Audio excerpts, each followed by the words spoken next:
వరుసనే కంటిన్యూయస్‌గా సక్సెస్‌లు ఉన్నాయి సార్ మాకు. మాకుండాల్సినంత గౌరవం మాకు డెఫినిట్‌గా లేదు. ఎందుకంటే ఇప్పుడు నిన్న కూడా ఎక్కడో 'రేటాంతమూర్తి' గారు ఎలాంటి సినిమాలు చేశారన్నది పక్కన పెడితే సక్సెస్సే ఇక్కడ మాట్లాడుద్ది అని.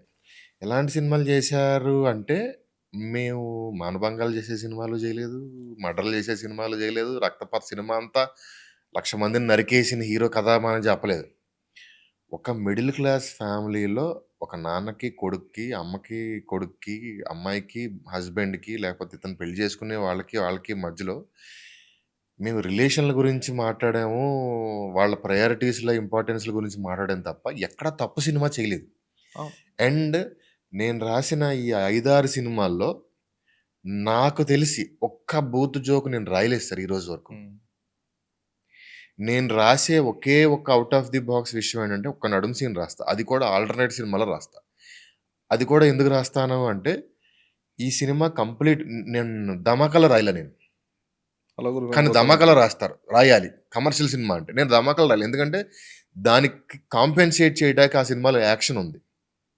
ఇప్పుడు ఒక లవ్ స్టోరీ రాసి, అందులో ఒక ఫ్యామిలీ స్టోరీ రాస్తున్నప్పుడు, 'మొరారి' లాంటి ఒక సినిమాలో కూడా ఆ అమ్మాయిని మెట్ల మీద నుంచి తీసుకెళ్ళి రూమ్‌లోకెళ్ళి ఆ అమ్మాయిని పట్టుకొని నేను టెంప్ట్ అయిపోతున్నాను అన్నది ఉంటది.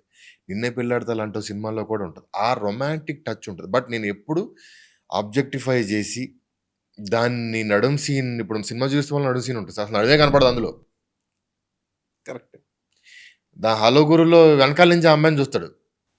ముందు నుంచి ఉండదు. అవును. వెనకాల నుంచి ఏం కనపడదు సార్ నా బొంద? ఏం ఉండదు. బట్ ఆ రొమాన్స్ అనే ఒక ఫీల్‌ని ఆ సినిమాలోకి తీసుకురావటం వల్ల ఒక ఫ్యామిలీ సినిమాలో ఆల్ సెగ్మెంట్స్ కవర్ చేయడానికి నేను తీసుకునే సేఫెస్ట్ పార్ట్ అది. కంప్లీట్‌నెస్ అండ్ తీసుకురావాలి. ఈవెన్ ఆ నడుం సీన్‌లో కూడా నేను దాన్ని ఆబ్జెక్టిఫై చేసి మాట్లాడను. హ్మ్. దాన్ని చూసి వీడు అక్కడ ఏమి ఉండదు. అయినా కూడా వీడు బట్ థియేటర్‌లో ఆడియన్‌కి ఇంటెన్షన్ తెలుస్తది. ఆ ఇంటెన్షన్ మీద మాట్లాడే విషయాల మీద జోకులేస్తాం. ఇప్పుడు 'మజాకా'లో కూడా ఒక నడుం సీన్ ఉంది సార్. ఆ అమ్మాయి ముందు ఒక్క మాట కూడా మాట్లాడడు హీరో. హ్మ్. చూస్తాడు, షాక్ అవుతాడు. ఇలా ఉన్నావేంటని వెనక్కి తిరిగి వచ్చేస్తాడు. ఇంటికొచ్చిన తర్వాత వాళ్ళ ఇంటికొచ్చిన తర్వాత ఉంటది డిస్కషన్. అలా అని అక్కడ కూడా మళ్ళీ ఆబ్జెక్టిఫైడ్‌గా ఉండదు. ఈళ్ళొచ్చి గాలిలో చూసి ఏ ఏమైందిరా అంటే, "చీరకి చీకటికి యుద్ధం జరిగింది నాన్న." జరిగితే అందులో నేను ఓడిపోయాను నాన్న. సో, మీరు అర్థం చేసుకోండి. నేను ఎక్కడ ఒక్క క్రాస్ చేసి ఒక్క మాట ఎక్కడ నా లైఫ్‌లో నేను రాయలేదు సార్. హ్మ్. లేదండి. ఆ విషయంలో అయితే నేను ఒప్పుకుంటా. ఫస్ట్ దానికి అసభ్యత అనేది లేదు గౌరవించాలి ఎప్పుడు కూడా. మమ్మల్ని. హ్మ్. మేము తప్పు సినిమాలేం చెప్పట్లేదు. సినిమాలో తప్పులు చెప్పట్లేదు. మంచే చెప్తున్నాం. నరికే సినిమా అంతా నరికి లాస్ట్‌లో వచ్చి తప్పు అంటలేదు మేము. ఓకేనా?